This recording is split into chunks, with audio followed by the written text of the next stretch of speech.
So I was in between some household chores when suddenly I noticed a little ad on the screen that said, Star Trek Strange New World Season 2 now streaming.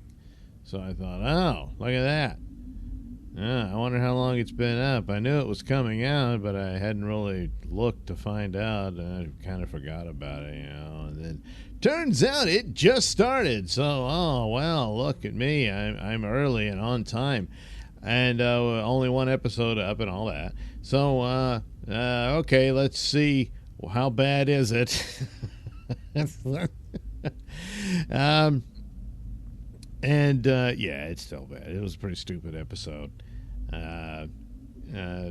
Poor Ensign Mount, he didn't have to suffer too much. He's only in it for a little bit, as number one is also only in it for a little bit, so she didn't have to suffer as much either. Although what they've done with the character is, well, what are you going to do? This is some alternate universe Star Trek. Is the only way for it to work, And in this version, number one is some sort of alien superwoman. And, well, she didn't tell the Federation about it, so that was kind of the cliffhanger of last season where she's, she's being court-martialed or whatever. But Captain Pike is gung-ho to get her out of there some kind of way. So off he goes, and he leaves Spock in charge. And Spock is... Oh, I'm really nervous. You know how Spock is. Yeah, I know. He's not like that at all. Even in his younger days, he really wouldn't be. But in this show, he is. And, of course, he's got this deep crush on Nurse Chapel. And she feels the same way. But he's already married and all that, And but Dr. Mbengo's looking between the two of them, and he's like, uh-huh, yeah. But Christine is like, oh, stop it. Yeah, that kind of thing. Yeah. But that's kind of this is what they're sort of good at, or they know how to do soap opera type stuff, more or less. Even though, of course, again, you have to accept that this is an alternate universe. It would be nice if they just admitted it. Well, at this point, not all it would just make more sense. But it's a show, once again, in that you just got to forget about them respecting any canon and whatnot. They never did and never will. But they don't even respect what they do themselves. So, because it's just so stupid. You have the obligatory scene where Uhura has to put a man in his place on the bridge that is predominantly female now, except Spock. Pike's gone, but Spock's there. So there you go. You got that. And then this stupid, idiotic idea that whoever's in command and tells them to set course and let's get there has to have a thing. You have to do your thing. No press.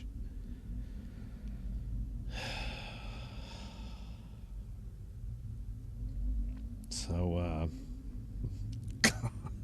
And you saw it in the trailer if you bothered with that. And even more stupid in the show. Yeah.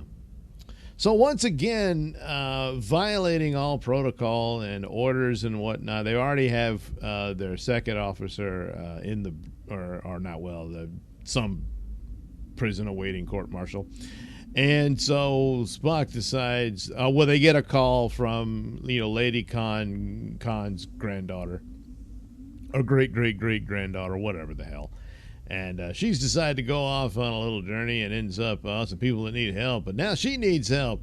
So Spock decides to violate all orders and steal the Enterprise. Yeah. Because, it's cool when they steal a ship and stuff. So they go over in disputed territory. They're risking conflicts with the Klingons. But one of the interesting things is the Klingons, well, they look like cheap Klingons, but they do look like Klingons. So I guess this is part of the deal. Once the merger happened, they can do that now. I don't know, but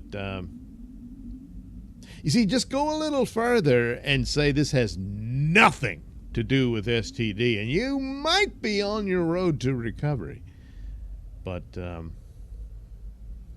it's odd, So, Mbenga and Christine get separated. They have to take some dope that makes them super powerful to fight Klingons in hand-to-hand combat, which they do mostly with ease. Mbenga does better. And there's some story about, oh boy, in his past, there's always a past. And turns out that this was a breakaway extremist faction who wanted to go to war with the Federation. They believe that's the right thing to do. So they're trying to create a fake Federation attack on Klingon territory, and they've captured a Federation ship, and that they're going to stage this. But Chapel and Bingham managed to send a Morse code signal to the Enterprise to tell them, oh no, this is and Spock just figures it out because, well, he's Spock, he's really smart. And they've got to destroy the ship before it makes contact with the Klingon ship, and because then the scam's on, it'll work. And so Spock realizes, oh, we got to destroy it. So they pursue the ship, but he just can't do it because Christine. And they're like, come on, Spock, what are we going to do? We're running out of time. Not yet.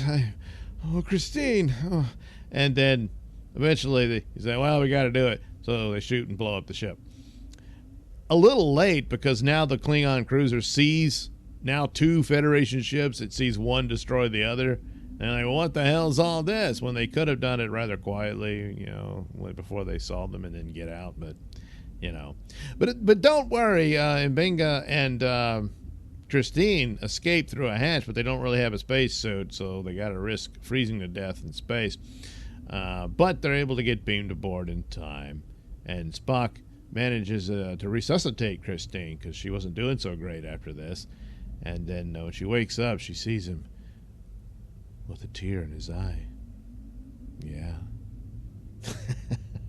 Again, this is alternate universe Star Trek because this doesn't make any sense at all. Yes, there was this attraction to Spock on Christine's part, and I think Spock just kind of felt sorry for her, didn't seem to be all that reciprocated. He did have some girls throughout the show, and they could have done something with some other character like that if they wanted this thing or some temptation of Spock and all that. And they did set up a thing where he lost control of his emotions last season and he's having a hard time getting back on track. And so there you go. They did a little something there for that. But still, he just goes back. After making good with the Klingons, he had to drink some blood wine, so he's hungover. And he talks to Admiral April. And April goes, I'm really mad, but, well, I guess a hangover is good enough punishment.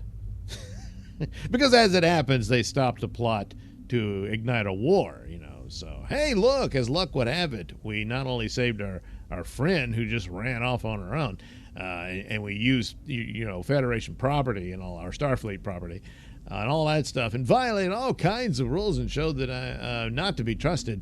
But turns out there was this plot that just happened to be there, and we stopped it. So we're heroes, so you can't discipline us no matter how many rules and laws we broke. So that's how that works. So it shouldn't be all that hard to get number one back on the show. Because this is far more drastic than what she did. So, yeah, it's a stupid show. They introduced their engineer, some crazy lady who's nearly immortal. And she's supposed to be funny. She isn't. And that's about it. So, still look good. Performance-wise and presentation, the Picard Season 3 was better. But, again, it was adequate space show. This one is still stupid, but look-wise, yeah, it still looks good. But again, this was a series that was shot more or less back-to-back to the previous season.